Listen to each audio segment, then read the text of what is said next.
Hello hello friends, स्वागत है आपका Rajan Singh science classes channel पर। और आज के इस वीडियो में हम लोग स्टडी करने वाले हैं describe Mendel's law of inheritance. Means जो मेंडल के नियम है उसको हम लोग जानेंगे, साथ ही साथ जानेंगे कौन सा नियम जो है सबसे महत्वपूर्ण है, और अगर महत्वपूर्ण है वह नियम तो क्यों महत्वपूर्ण है इसके बारे में हम लोग जानेंगे। ठीक है, तो आपको बीएससी जूलॉजी में स्टडी करना है। आपके सिलेबस में मेंशन किया गया है कि मेंडल के नियम को आपको स्टडी करना है। तो मेंडल का जो नियम है उसको कंप्लीट इस वीडियो के अंतर्गत जान रहे हैं हम लोग, और साथ ही साथ ये भी जानेंगे कि कौन सा नियम सबसे महत्वपूर्ण है। दोबारा मैंने रिपीट कर दिया कि हम लोग इस वीडियो में क्या जानने जा रहे हैं। ठीक है, तो आप वीडियो में जो है शुरू से लेकर अंत तक बने रहिए, और जितने सारे इसमें आपको टॉपिक्स हैं मेंटल से रिलेटेड सभी के सभी जो है कहीं ना कहीं आएंगे, आप उसको समझते हुए चलेंगे। और साथ ही साथ मैं बता दूं कि आपको इस चैनल पर BSc botany honours and BSc zoology honours का जो है कंप्लीट सिलेबस जो है धीरे धीरे अपलोड हो रहे हैं। ठीक है, और फर्स्ट ईयर के जो ज़्यादातर वीडियोज़ हैं वो अपलोड हो रहे हैं, और धीरे धीरे सेकेंड ईयर के भी वीडियोज़ इस चैनल पर आने लगेंगे। ठीक है, तो आइए फर्स्ट ईयर का ही आपका जो है बीएससी जूलॉजी उसी में ये आपको स्टडी करना है। ठीक है, तो आइए हम लोग जानते हैं कि मेंडल का जो नियम है वह क्या है और इसका कौन सा नियम सबसे महत्वपूर्ण है। तो ध्यान देंगे दोस्तों कि मेंडल ने जो है 8 वर्ष तक, ठीक है, सामान्य मट्टर पाइजम सैटिवम पर प्रयोग किए।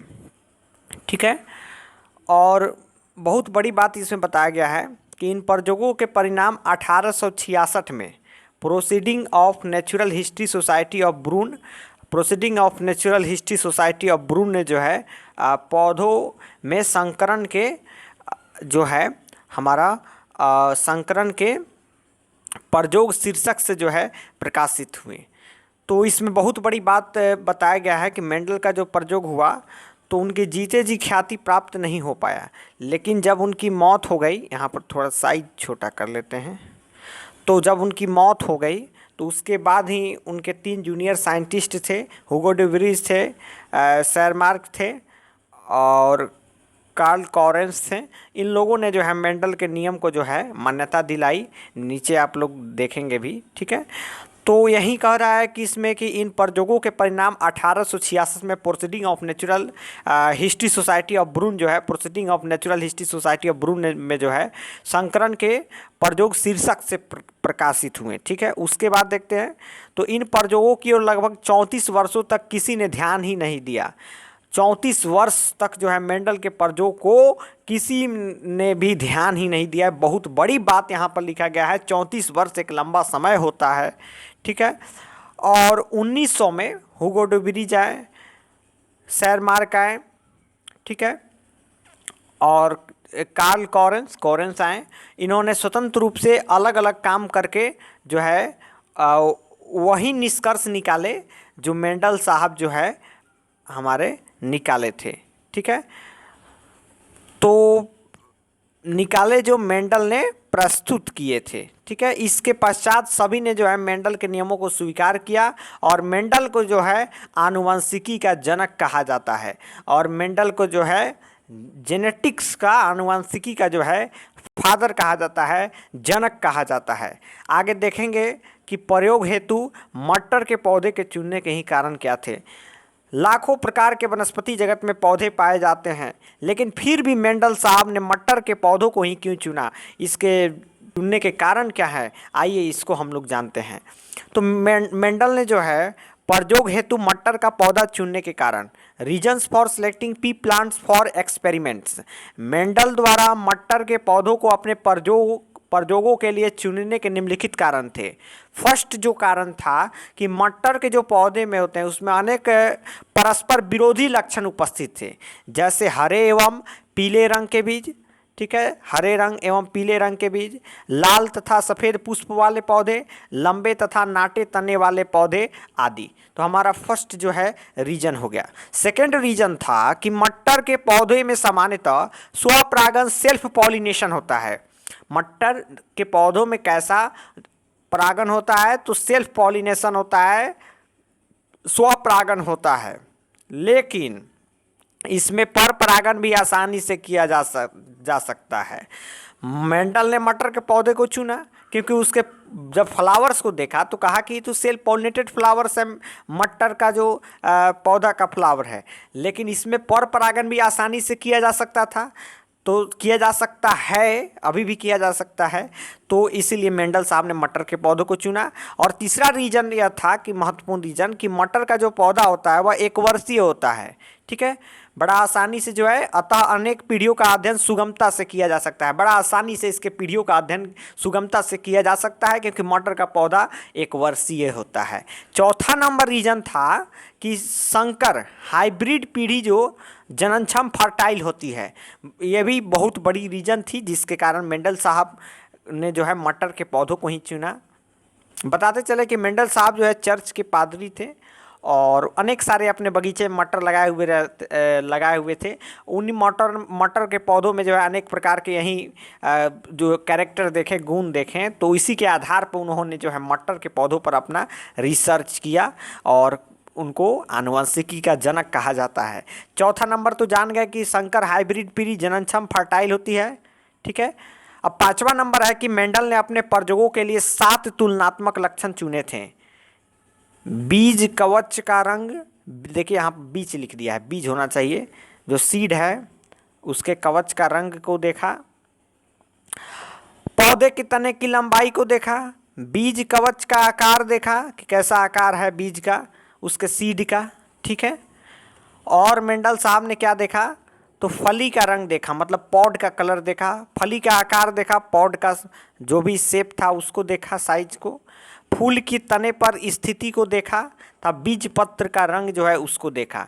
मेंडल भाग्यशाली रहे, मेंडल बहुत भाग्यशाली रहे क्योंकि उन्होंने जिन 7 तुलनात्मक लक्षण का जो है चयन किया वे अलग अलग गुणसूत्रों पर स्थित थे, वे अलग अलग क्रोमोजोम्स पर जो है स्थित थे।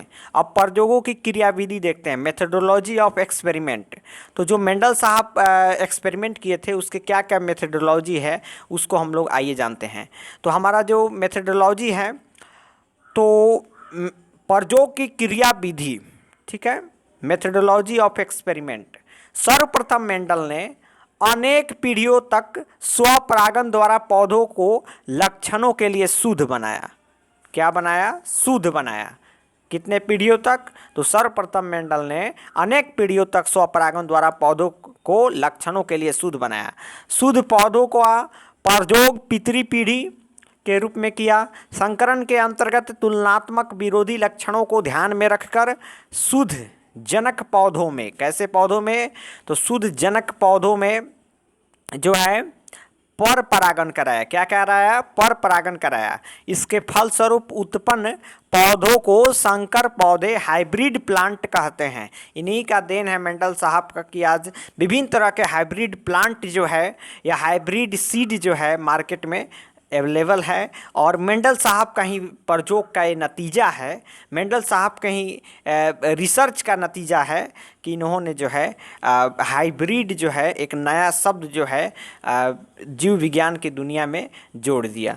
और आजकल हर पौधे के हाइब्रिड प्लांट भी, हाइब्रिड या कहिए सीड भी जो है हर तरह से उपलब्ध है, ठीक है।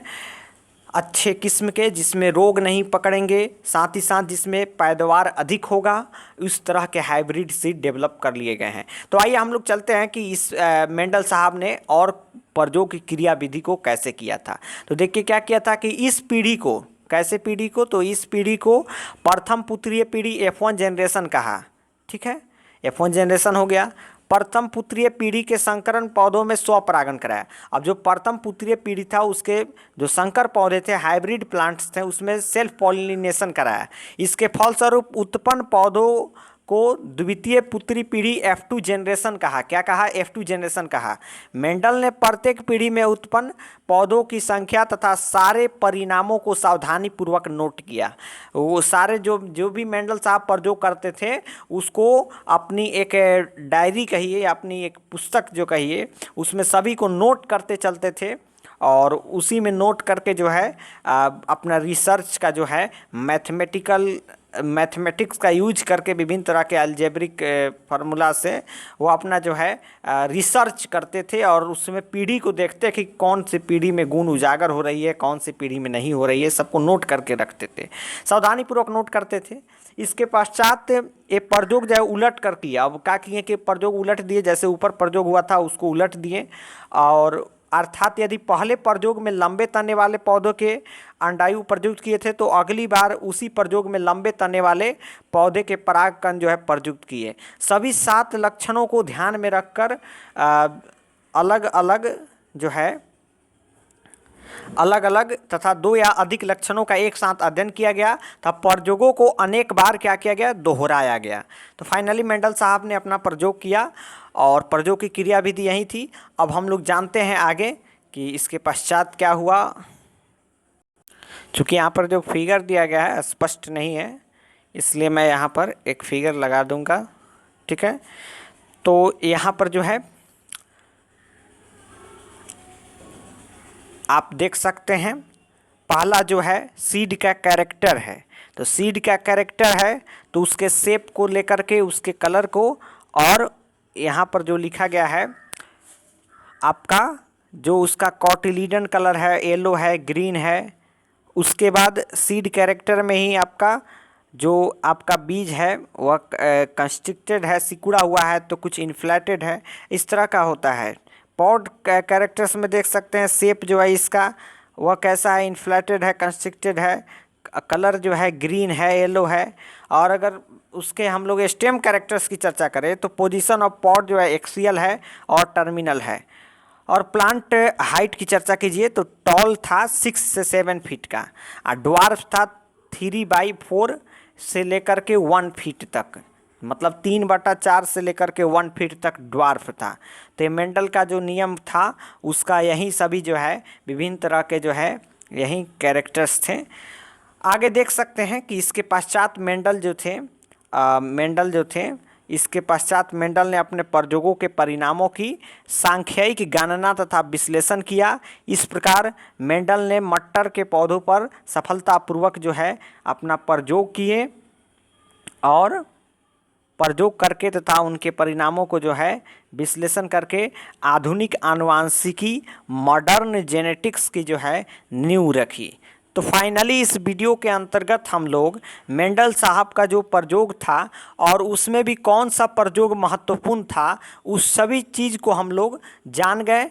और मेंडल साहब का बड़ा योगदान है आनुवंशिकी की दुनिया में, जेनेटिक्स की दुनिया में, और उनको फादर ऑफ जेनेटिक्स कहा जाता है। जीते जी मेंडल साहब जो है अपना प्रख्याति नहीं पाए, उन्होंने बहुत बड़ा एक प्रयोग किया था और बहुत ही सम्मानजनक स्थान रखते हैं अपने बायोलॉजिकल क्षेत्र में, जीव विज्ञान के क्षेत्र में।